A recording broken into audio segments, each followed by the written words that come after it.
Well, in the lead up to the Mississauga mayoral by-election, which of course is coming up June 10th, CP24 Breakfast will be sitting down for one-on-one interviews with the candidates who are the frontrunners in the polls. This morning, we're joined live by candidate Brian Crombie. Brian, nice to meet you this morning. Thanks for coming into CP24 My pleasure. Breakfast. Thank you. Thanks for making it through the Toronto traffic. It was fun. So let's talk about the situation and the issues facing Mississauga right now, whether it's housing, whether it's transit. I know you sit on the transit board, for example, trying to improve things here. What do you see as the biggest front burner issues in the city of Mississauga ahead of this by-election? I think there's two. Number one is taxes. Taxes in Mississauga are going up at 2.5 times inflation, and in Peel at 3 times inflation. And the city councillors that are running for mayor right now are misrepresented. They're saying it's only going up by 2.3%. And so I think they've fooled themselves, and they're trying to fool the people. And, you know, think about what happened in Toronto when taxes went up by 10%. It was, people went nuts, appropriately so. Mm-hmm. And for some reason, Mississauga, it's not happening. And then second of all, it's the same problem that you got in Toronto, is housing inaffordability. You know, young people have lost the Canadian dream of owning a house, and we've stolen that from them, and I think it's a tragedy and a travesty, and we've got to make a change. So how do you keep, Brian, taxes down in an environment where the cost of so many things are going up here, while you want to also, I mean, here in Toronto, for example, you know, state of good repair, they're just having issues keeping up with that here. How is that situation in Mississauga, and don't you need, in some cases, to maybe increase taxes to cover what you're doing, all the expansion, all the road work, etc., or can you cut somewhere else to sort of balance your budget? So we could have a long conversation about tax increment financing. Every municipality in North America, other than the ones in Ontario, actually finance our infrastructure very differently. Mm-hmm. They finance it over time by municipal tax bonds. In Ontario, what we do is we try to do it by way of taxes and by development fees. It's the wrong way to do it, and what it does is it is a regressive tax on young people that are trying to buy a home, newcomers that are coming to Canada, renters that want to buy homes. Development fees are one of the biggest impediments to affordable housing. The taxes on housing are over 30%. It is the most regressive tax we have in our system, and it's wrong, and it's got to change. But you know, we just don't have the public behind it to change it. And you know, the people that benefit are people that, you know, are my age and look like me, mm-hmm. and the people that are harmed are my kids that don't have that dream. You know, 1 million people, according to RBC, in the next 5 years are not going to be able to get a home that want to get a home.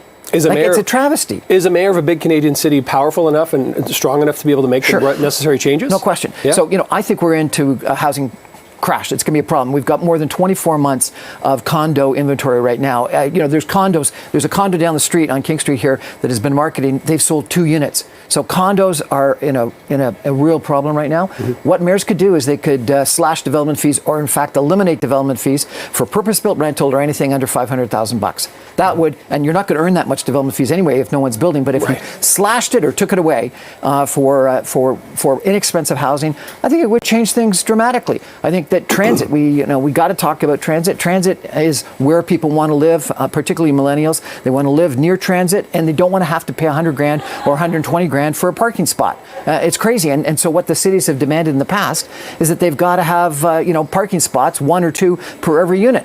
And there's a lot of people that say, I don't want to pay $100,000 for a parking spot, so take away parking requirements and give them the opportunity they can get to work, get to their social life, get to where they need to go by way of frequent transit. That's the solution. What about public safety and security? We sort of see a lot of news conferences coming out of Peel region. A lot of it does happen in Brampton, but Mississauga is certainly not immune to it as well, whether it's, car thefts, carjackings, violent crimes, etc. What's your take on that here? Because you didn't mention those in your sort of top 2 priorities. I think it's number 3. So 7,000 car thefts last year in Peel. Like it's unbelievable. 300 or something like that just last month. It's terrible. I think there's a couple of things. Number one, I think that this is a national issue, and we've got to close the port of Montreal to the export in containers of used cars. Just bang, shut it down, because that's where most of the cars are going, and the profit is just so high that you got to take away the profit. Number 2, people, this guy that killed people going the wrong way in the 401, he was out on 2 bails. Right? He had driver's license taken away 2 times. So our criminal justice system is not working, our bail system is not working, and there's too much profit. And we got to take all that. And then I think the other thing is, I don't know, I think it's from potentially the pandemic, but we've lost a lot of the civil spirit that we had, where people, watched out for their neighbors. And I think we've got to do something to improve our civic attitude, where we're more mindful. We've got guns in Port Credit. We've heard about guns in downtown Toronto, but we've got guns in Port Credit now. It's like something's wrong. And I think that we got to make a change. And I think more policing, more community policing, there's no question. But the Peel Police budget went up by 15% last year. So more money may not be the only solution. There's got to be other things that we need to do. Brian, let me end on this, because so much of municipal politics in many cases is based on name recognition. Of course, you share the last name of the outgoing mayor. You're her ex-husband here.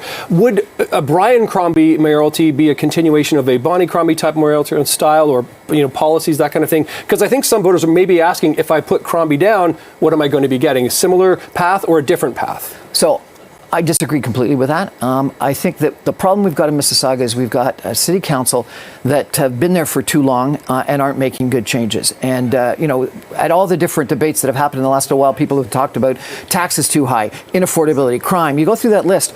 If that was in any other reality, in business, they'd get fired. In sports, they'd clean house. For some reason, we're actually thinking about promoting one of these people to the position of mayor. I'm a businessman. I've been 40 years in business. I would bring a completely different style to the position of mayor. I would attack the budget like it's never been attacked before. I would improve transit like it's never been before. And I would cut development fees. I would increase density around transit nodes. I would have a program that would be a very business-oriented program, not the rearranging the deck chairs on the Titanic, which I fear is what's going on in Mississauga right now. Okay, Brian Crombie, good to meet you. Thanks for joining us here on CP24 Breakfast. Great jacket. I love it. Thank you very much. I appreciate that.